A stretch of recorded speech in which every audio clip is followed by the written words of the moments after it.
Hello दोस्तों, मैं प्रशांत आपका स्वागत करता हूं मेरे YouTube चैनल पे। आज हम राजस्थान की हिस्ट्री में बात करेंगे राजस्थान के एकीकरण के बारे में कि राजस्थान सभी रियासतों को मिलाकर एक कैसे हुआ। तो आइए शुरुआत करते हैं। 1946 ईस्वी में जब यह स्पष्ट प्रतीत होने लग गया था कि भारत की स्वतंत्रता अब ज़्यादा दूर नहीं है, तो इसका असर राजस्थान की रियासतों पर भी स्पष्ट दिखाई देने लगा। इस समय राजस्थान में 19 रियासतें, 3 ठिकाने व एक केंद्र शासित प्रदेश अजमेर मेरवाड़ा था। आज के पॉडकास्ट में हम जानेंगे उन घटनाओं के बारे में जो इन विभिन्न रियासतों में बटे राजस्थान को एक एकीकृत राजस्थान के रूप में बदल देती हैं। तो हुआ कुछ ऐसा कि सर्वप्रथम मेवाड़ के महाराणा भूपाल सिंह ने तारीख 25 और 26 जून 1946 ईस्वी को राजस्थान यूनियन बनाने के उद्देश्य से राजस्थान, गुजरात और मालवाओं के राजाओं का एक सम्मेलन उदयपुर में बुलवाया। इस सम्मेलन में 22 राजा और महाराजा उपस्थित हुए। इसमें महाराणा ने एक राजस्थान संघ के निर्माण की योजना प्रस्तुत की। राजाओं ने महाराणा की योजना पर विचार करने का वादा किया। महाराणा को अपने प्रस्तावों को अमली जामा पहनाने की धुन बनी रही। उन्होंने सुप्रसिद्ध संविधानवेता के.एम. मुंशी को अपना संवैधानिक सलाहकार नियुक्त किया। मुंशी की सलाह पर महाराणा ने उक्त राजाओं का एक और सम्मेलन 23 मई 1947 ईस्वी को उदयपुर में फिर से आमंत्रित किया। अब महाराणा ने सम्मेलन में आए राजाओं को चेतावनी दी कि अगर हम लोगों ने मिलकर अपनी रियासतों की यूनियन नहीं बनाई तो सभी रियासतें जो प्रांतों के समकक्ष नहीं हैं निश्चित रूप से समाप्त हो जाएंगी। मुंशी ने भी इस सम्मेलन में महाराणा की योजना का जोरदार समर्थन किया, किंतु अंतिम रूप से कोई भी लाभकारी परिणाम फिर भी सामने नहीं आया। जयपुर के महाराजा मान सिंह की स्वीकृति से वहां के दीवान सर वीटी कृष्णमाचारी ने भी प्रदेश के शासकों और उनके प्रतिनिधियों का एक सम्मेलन बुलाया। इस सम्मेलन में उन्होंने प्रस्ताव रखा कि प्रदेश की रियासतों का एक ऐसा संघ बनाया जाए जिसमें हाई कोर्ट, उच्च शिक्षा, पुलिस आदि विषय संघ इकाई को सौंप दिए जाएं और शेष विषय इकाइयों के पास रहें। उन्होंने सम्मेलन को यह भी कहा कि यदि उन्हें यह प्रस्ताव स्वीकार न हो तो समस्या का दूसरा हल यह है कि प्रदेश की जो रियासतें अपना पृथक अस्तित्व रखने की क्षमता नहीं रखती वह पड़ोस की बड़ी रियासतों में मिल जाएं। परंतु सम्मेलन बिना किसी निर्णय पर पहुंचे ही समाप्त हो गया। आइए आगे बात करते हैं मत्स्य संघ के निर्माण की। देश के विभाजन के समय भारतीय उपमहाद्वीप में भीषण सांप्रदायिक दंगे भड़क उठे। अलवर और भरतपुर की रियासतें भी इन दंगों से बच नहीं सकी। भारत सरकार को इस प्रकार की शिकायतें मिली कि अलवर में दंगे भड़काने में स्वयं अलवर प्रशासन का हाथ है। भारत सरकार ने 7 फरवरी को महाराजा अलवर और डॉक्टर खरे को दिल्ली में नज़रबंद कर दिया और अलवर का प्रशासन अपने हाथ में ले लिया। भरतपुर में सांप्रदायिक दंगों से उत्पन्न स्थिति से भारत सरकार इस निर्णय पर पहुंची कि वहां का प्रशासन राज्य में कानून और व्यवस्था बनाए रखने में सर्वथा निकम्मा साबित हुआ। इससे पहले कि भारत सरकार इस संबंध में कोई कदम उठाती, स्वयं वहां के महाराजा ने भरतपुर का प्रशासन भारत सरकार को सौंप दिया। अलवर और भरतपुर से मिली हुई धौलपुर और करौली की छोटी छोटी रियासतें थी। ये चारों रियासतें भारत सरकार द्वारा निर्धारित मापदंड के अनुसार पृथक अस्तित्व बनाए रखने योग्य नहीं थी। अतः इन चारों ने मिलकर मत्स्य संघ बना लिया। इस नए राज्य का उद्घाटन भारत सरकार के मंत्री N.B. गाडगिल ने 17 मार्च 1948 को किया। इसमें संघ के राज प्रमुख महाराजा धौलपुर और उपराज प्रमुख महाराजा करौली बनाए गए। अलवर प्रजामंडल के प्रमुख नेता शोभाराम कुवावत को मत्स्य संघ का प्रधानमंत्री बनाया गया। आइए आगे बात करते हैं राजस्थान संघ का निर्माण की। रियासती विभाग ने तारीख 3 मार्च 1948 ईस्वी को कोटा, बूंदी, झालावाड़ और टोंक, डूंगरपुर, बांसवाड़ा, प्रतापगढ़, किशनगढ़ और शाहपुरा की रियासतों को मिलाकर राजस्थान संघ नामक राज्य के निर्माण का प्रस्ताव दिया।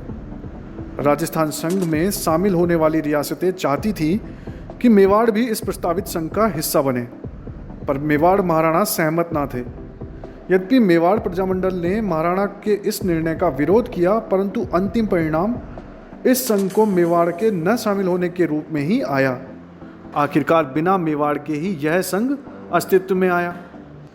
प्रस्तावित राज्य में शामिल होने वाली सभी रियासतों के शासकों ने कोविनेंट यानी विलय पत्र पर हस्ताक्षर कर दिए, बांसवाड़ा के महारावल चंद्रवीर सिंह ने विलय पत्र पर हस्ताक्षर करने में थोड़ी हिचकिचाहट दिखाई। अंत में पड़ोसी रियासतों की सलाह पर उन्होंने भी विलय पत्र पर यह कहकर हस्ताक्षर कर दिए कि मैं अपने डेथ वारंट पर हस्ताक्षर कर रहा हूँ। आइए अब बात करते हैं मेवाड़ के राजस्थान संघ में विलय के बारे में। 5 अप्रैल को मेवाड़ में हुए गोलीकांड ने महाराणा को बचाव की स्थिति में ला दिया। प्रजामंडल ने राज्य में अविलंब पूर्ण उत्तरदायी सरकार की स्थापना और गोलीकांड की जांच के लिए न्यायिक आयोग नियुक्त करने की मांग की। दिल्ली में उस समय कांग्रेस की हुकूमत थी। महाराणा को राजस्थान संघ में विलय ही प्रजामंडल से बचाव का उपाय सूझा। उन्होंने सर राममूर्ति, डॉक्टर मोहन सिंह मेहता और अन्य सलाहकारों को मेवाड़ की विलय की शर्तें अविलंब तय करने के लिए दिल्ली भेजा। रियासती विभाग तो इस प्रकार के सुनहरी अवसर का इंतजार में ही था। रियासती विभाग ने यह नीति बना ली थी कि किसी भी रियासत के शासक को 10 लाख रुपए वार्षिक से अधिक प्रीवी पर्स नहीं दिया जाएगा। महाराणा की ओर से 20 लाख रुपए वार्षिक प्रीवी पर्स की मांग की गई। रियासती विभाग ने रास्ता ढूंढ निकाला। उसने महाराणा को 10 लाख रुपए वार्षिक प्रीवी पर्स व 5 लाख वार्षिक राज प्रमुख के पद पर भत्ता और शेष 5 लाख रुपए वार्षिक मेवाड़ के राजवंश की परंपरा के अनुसार धार्मिक कृत्यों में खर्च के लिए देना स्वीकार कर लिया। उसने महाराणा को संयुक्त राजस्थान का आजन्म राज प्रमुख बनाना भी स्वीकार कर लिया। उस समय तक इतनी रियासतें विलय होने वाली किसी अन्य रियासत के शासक को नहीं दी गई थी। मेवाड़ का प्रतिनिधिमंडल रियासती विभाग से मनचाही शर्तें मंजूर करवाकर दिल्ली से उदयपुर लौटा तो महाराणा ने राहत की सांस ली। कोटा में राजस्थान संघ राज्य का 25 मार्च को उद्घाटन होने वाला था, पर मेवाड़ के विलय के निश्चय ही की सूचना रियासती विभाग को 23 मार्च को ही मिल गई थी। अतः वीपी मेनन ने महाराव कोटा को सलाह दी कि मेवाड़ के विलय के संबंध में निर्णय होने तक नए राज्य का उद्घाटन समारोह रोक दिया जाए। महाराव कोटा ने उत्तर दिया कि समारोह की सारी तैयारियां हो चुकी हैं। कई राजा व महाराजा व अन्य अतिथियों को निमंत्रण भी भेजे जा चुके हैं, अतः समारोह निर्धारित तारीख को संपन्न करना होगा। रियासती विभाग ने महाराव कोटा का तर्क मान लिया और 25 मार्च को भारत सरकार के मंत्री NV गाडगिल ने कोटा में नए राज्य के उद्घाटन की रस्म अदा की। उन्होंने महाराव कोटा को राज प्रमुख एवं गोकुल लाल असावा को प्रधानमंत्री के पद की शपथ दिलवाई। मेवाड़ महाराणा द्वारा विलय पत्र पर हस्ताक्षर करने के तुरंत बाद रियासती विभाग ने राज्य के प्रधानमंत्री पद के लिए मेवाड़ के तपस्वी नेता माणिक्यलाल वर्मा को मनोनीत किया। वर्मा ने उदयपुर लौटते ही संयुक्त राजस्थान के राज प्रमुख महाराणा भूपाल सिंह से मंत्रिमंडल निर्माण संबंधी चर्चा की व महाराणा ने वर्मा को मंत्रिमंडल में जागीरदारों को प्रतिनिधित्व देने का आग्रह किया। वर्मा ने राज प्रमुख का सुझाव मानने से स्पष्ट इनकार कर दिया। नए राज्य के बनते ही वैधानिक संकट पैदा हो गया। 18 अप्रैल 1948 को पंडित नेहरू संयुक्त राज्य राजस्थान का उद्घाटन करने हेतु उदयपुर पहुंचे।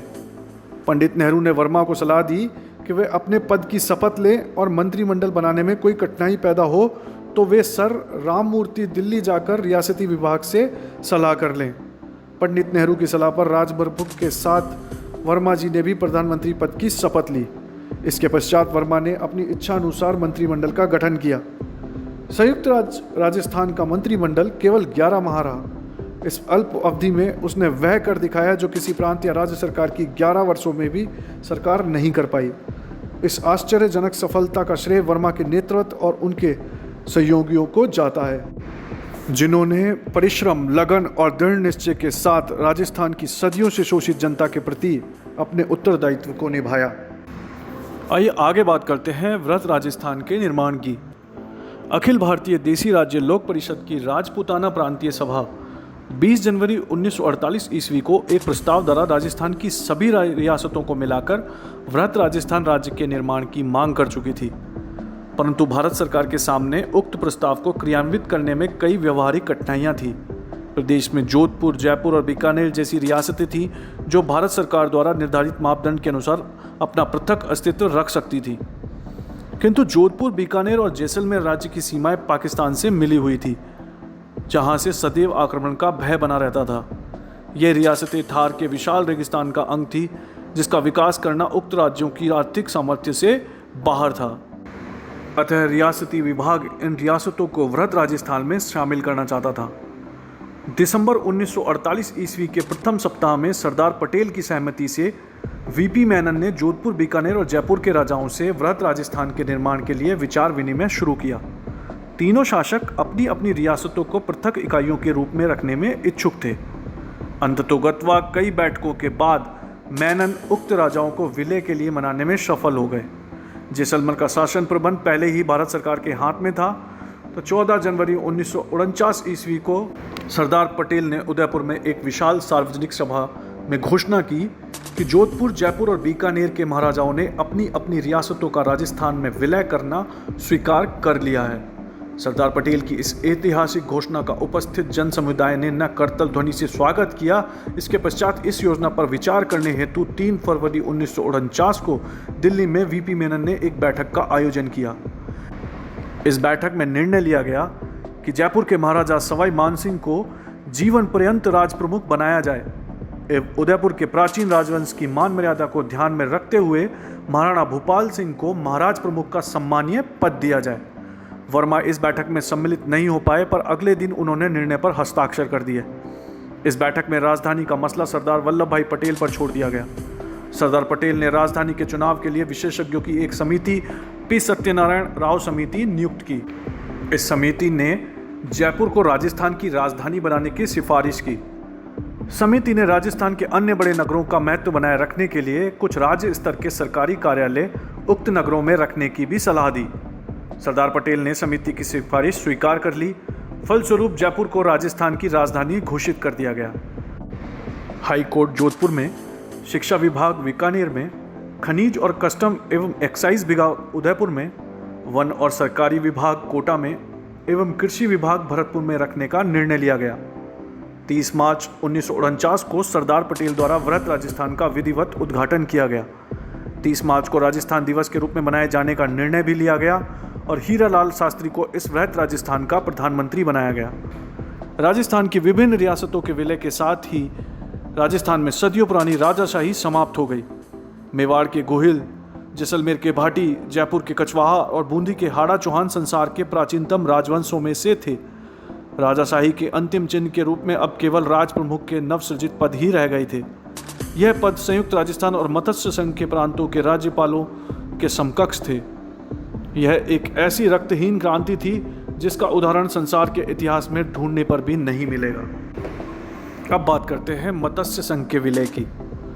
अलवर, भरतपुर, धौलपुर और करौली की रियासतों के एकीकरण द्वारा 18 मार्च 1948 ईस्वी को मत्स्य संघ बनाया गया था। अब जबकि जयपुर, जोधपुर और बीकानेर की रियासतें राजस्थान में मिल गई, तो मत्स्य संघ को अलग इकाई के रूप में रखने का कोई अर्थ ही नहीं था। इन रियासतों को भी वृहत राजस्थान का हिस्सा बनाने के लिए डॉक्टर शंकरराव देव समिति का गठन किया गया। भारत सरकार ने समिति की सिफारिश को ध्यान में रखते हुए मत्स्य संघ की चारों इकाइयों को 15 मई 1949 ईस्वी को राजस्थान में मिला दिया तथा वहां के प्रधानमंत्री शोभाराम को शास्त्री मंत्रिमंडल में शामिल कर लिया गया। अब उठता है सिरोही का प्रश्न। गुजरात के नेता सिरोही स्थित आबू पर्वत के सैलानी केंद्र को गुजरात का अंग बनाना चाहते थे। रियासती विभाग उनके प्रभाव में था, अतः जनता के विरोध के बावजूद भी रियासती विभाग ने नवंबर 1947 ईस्वी को सिरोही को राजपूताना एजेंसी से हटाकर गुजरात एजेंसी के अंतर्गत कर दिया था। सिरोही की जनता ने मांग की कि सिरोही को बंबई में न मिलाया जाकर संयुक्त राजस्थान में मिलाया जाए। कुछ ही दिनों बाद उदयपुर ने भी संयुक्त राजस्थान में शामिल होने का फैसला किया। इस अवसर पर अखिल भारतीय देसी राज्य लोक परिषद की राजपूताना प्रांतीय सभा के महामंत्री श्री हीरालाल शास्त्री ने अपने 10 अप्रैल के तार में सरदार वल्लभ भाई पटेल को लिखा कि यह जानकर प्रसन्नता हुई कि उदयपुर संयुक्त राजस्थान में शामिल हो रहा है। इससे सिरोही का राजस्थान में शामिल होना और भी अवश्यंभावी हो गया है। फिर हमारे लिए सिरोही का अर्थ है गोकुल भाई। बिना गोकुल भाई के हम राजस्थान को नहीं चला सकते। शास्त्री जी को इस तार का कोई उत्तर नहीं मिला।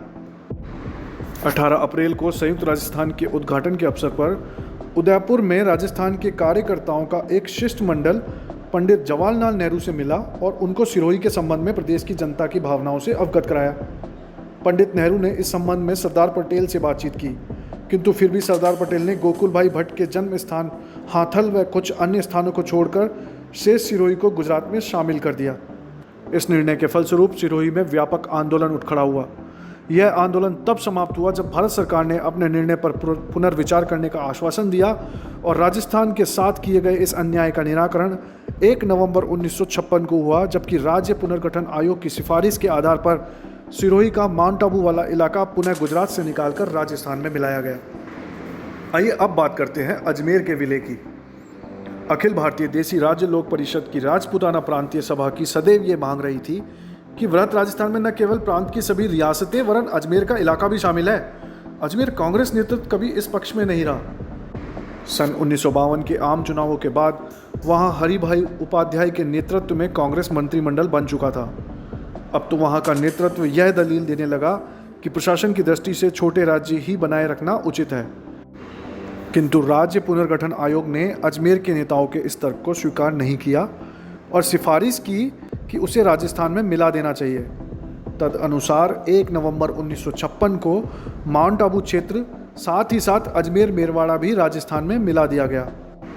इस प्रकार राजस्थान निर्माण की जो प्रक्रिया मार्च 1948 में शुरू हुई वह 1 नवंबर 1956 को जाकर संपूर्ण हुई। तो दोस्तों, देखा आपने राजस्थान का एकीकरण आज के पॉडकास्ट में जो हम लोगों ने डिस्कस किया। आगे भी इसी तरीके के पॉडकास्ट लेकर के मैं आपके सामने उपस्थित हो जाऊंगा। इस पॉडकास्ट को पूरा सुनने के लिए मैं आप लोगों को तहे दिल से शुक्रिया कहता हूं। शुक्रिया।